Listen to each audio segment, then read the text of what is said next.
ifite uburenganzira bwo gutanga serivisi z'imari n'ubucuruzi bw'amafaranga ku isoko ry'u Rwanda inasaba abantu kwitondera kwishora muri ubwo bucuruzi bw'imitungo mvunjwafaranga idafatika kubera ko birimo ingorane nyinshi.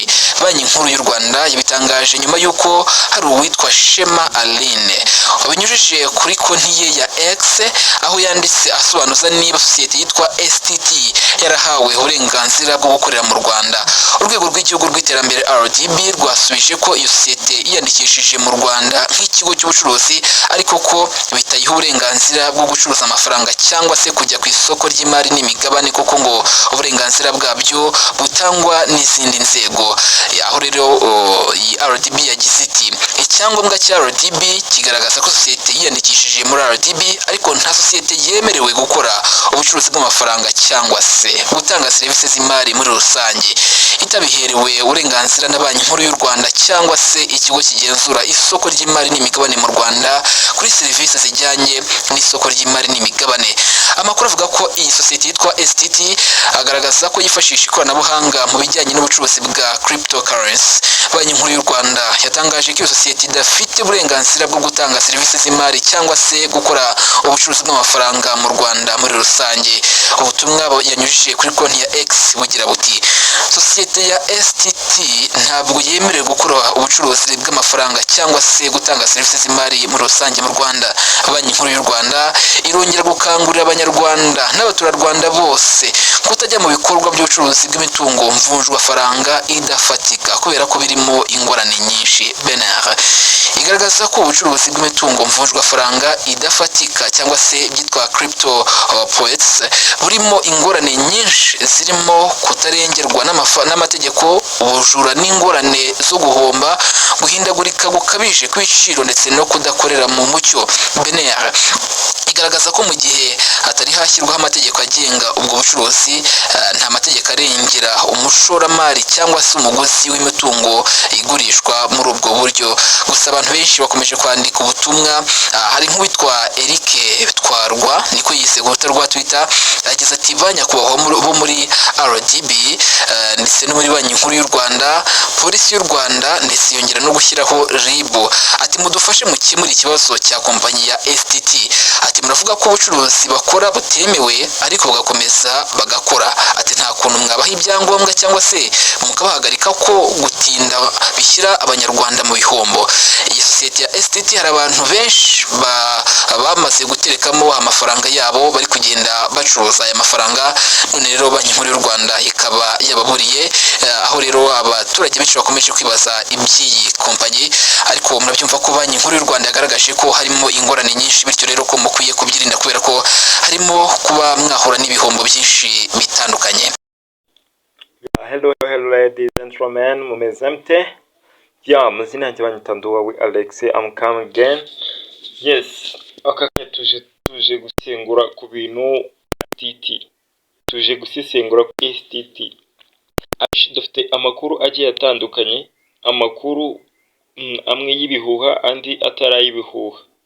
Ese ubundi ni iki cyanya So before mbere yuko nangira reka mbanze mbabwire yibutse ati narababwiye ngo business yose ya online aho ikagera yose scam. Ndababwira ati STT impamvu itaragenda nuko ikiri noye itarabasha kuba yagira abantu benshi kugira ngo igende. Ibyo bintu narabivuze mu ntera amabuye. Naraje ndababwira ngo nimubona STT itangiye gufungura za mashini nini muzamenye ko STT igiye kugenda. Benshi mwane yamabuye abandi muranuka. STT iraza itangira gufasha Abanyarwanda, irabafasha radio ibintu bitangira kuvuga ati mutangira kwizera business ko iri kuraninga fresh. Abantu noneho nabo kubera kwisenyera batazi ibyo bakora batangira kuvuga ngo ese ubundi ira business gute, batangira kwirukanka mu mategeko. So ikintu RIB yabanje kubafasha bwa mbere yabanje kubihaniza babwira ngo umuntu wese uzi ko yashoye amafaranga muri business ya online wese nazigere adusanga ngo tumugarurize amafaranga. icyitonderwa, ziriya business ntabwo wabona uburyo ugarura amafaranga, kuko n'ubundi amafaranga ukayambura kampani runaka wari wayohereje, bigomba kuba hari itegeko runaka igihugu gifitanye cyashyizeho yuko business ije gukorera icyo gihugu nijyara amafaranga hazaba hari itegeko y'uburyo yarura.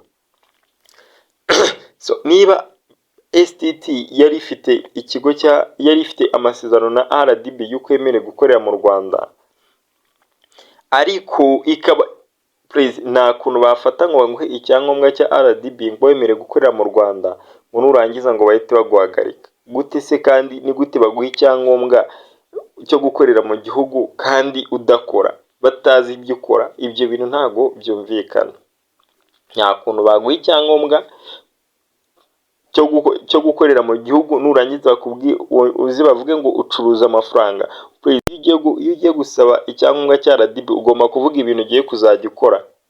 Niba STT yarasobanuye ko business yabo ikigamije ari uguha akazi abanyarwanda, then ikababwira ko yo idacuruza amafaranga, ahubwo ifata amafaranga ikagura ari amafaranga ya online y'amakrypto, ikayagura kuri make ikayagurisha kuri menshi kugira ngo ihe abanyarwanda akazi, then bagasura inyuma bakavuga ngo STT icuruza amafaranga nk'aho ari MTN cyangwa Airtel. Ibyo nabyo ni ibibazo. So ikintu cy'ingenzi cyatumye STT ifungwa ni mwebwe ubwanyu. Byonyine induru yanyu mwari mufite yonyine yo kujya ahantu hose STT iratwambura nitwambura niki kizaba. Niyo narababwiye ngo STT niyo business izababaza abantu benshi mu Rwanda. STT niyo business yari yarashoyemo amafaranga menshi cyane kuko yari yatangiwe kwizerwa. Iyo video narayikoze, benshi mu ntera amabuye. Hari abanutse ati wowe uzi ukuntu STT yaduhinduriye ubuzima. Ese we wanutse ubwo uza abantu STT isize mu bukene? Reka nshime ko we wayungukiyemo. N'ubundi umuntu winjiye muri business imbere isaha igihe n'igihe cyose ayungukiramo, ariko ushobora gusanga wowe noneho hari n'amafaranga wari wongeyemo ahubwo utari ufite n'uko wayagarura. So nabaha urugero rw'umuntu yakuye amafaranga muri STT menshi, ariko agenda yashora mu zindi business, arashya, aza no gushora none agura indi migabane minini muri STT, none yose agendeye rimwe. So ubundi priorite zano ma business kuri ziba zigenda zifungura ari amarobot cyangwa ari amamashini yandi, ni mu buryo iyo ikoze imashini cyangwa amarobot cya mbere ukayizera ukabona ko iri kuraninga fresh, iyo igiye kurangira ifungura amarobot cyangwa amamashini manini afite inyungu nyinshi, kugira ngo baguhe promise yuko niba waramaze kwizera ushore muri iriya ubona amafaranga menshi. So iyo umaze gushora mu iyo ngiyo, kubera ko bashaka gucollectinga amafaranga yose bari basoye, mwese mwatangiye kwizera ko ibintu ari fresh, then mukahita mugura za zindi mukazigura muri benshi kugira mugire profit nini, niko business ihita ihagarara ikahita igenda. So ese abantu muri kuvuga ngo STT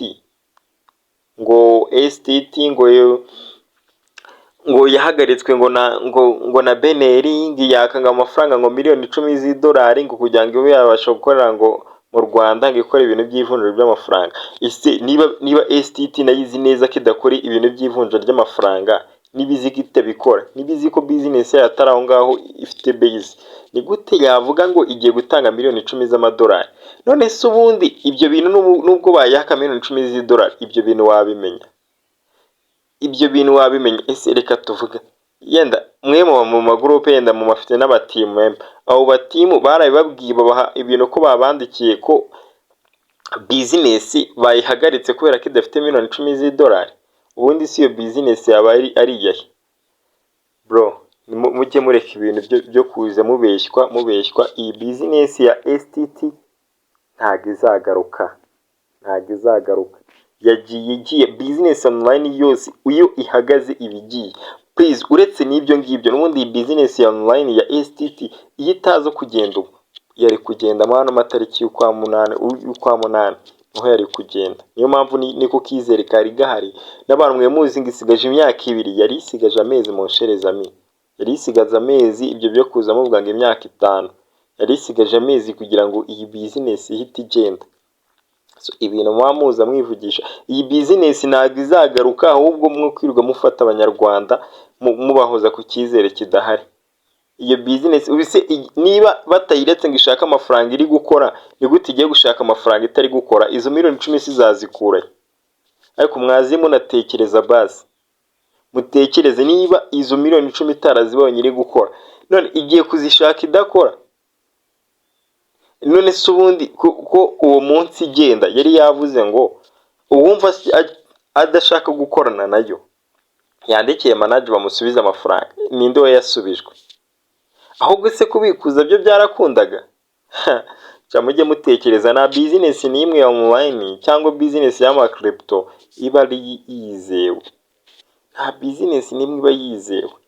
Reka mujye mukora business, nimukizere business yari yo yose, kuko nta business iba yizewe ibaho.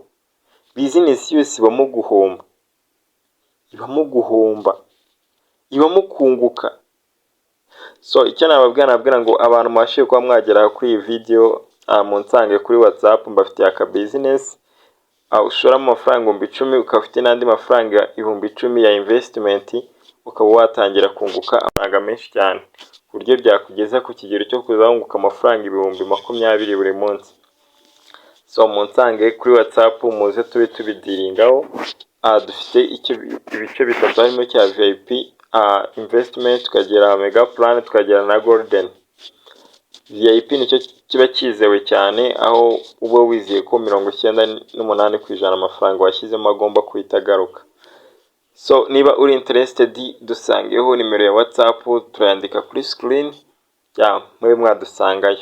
Thank you wakandi subscribe, ndagushimiye. Nawe ushaka ibintu byinshi kuri STT, ndaza kuza mbashyire ikintu cyose cy'idonido ahangaha rwose kuri YouTube, muraza kuza kubibona. Thank you so much. I'm called Alex. Mwese mwe mufite amakuru menshi wagiye atandukanye kuri STT, mumenye ko STT itazagaruka. Tujye twemera ukuri kandi tukunde n'umuntu tubwiza ukuri. Narabibonye mwe mukunda abantu bababwiza ibinyoma. Ubu nje nkababwira ngo STT ngibiki n'ibiki ngo iragiye ngo izagaruka, mu subscribe mwashyira, ama like n'ibiki, ariko umuntu arakaza kubabwira ngo STT irabe ntago izagaruka, yagiye. Ubwo se iyo business iyo yaza gushora miliyoni 10 aha mu Rwanda, kandi n'ubundi yakavuze ngo igiye gukorera muri Tanzania cyangwa hehe, ese ubundi business yafunze mu Rwanda cyo yafunze mu bihugu byose? Si mwaziye mutekereza. Umva, ciao tuzasubira ubutaha.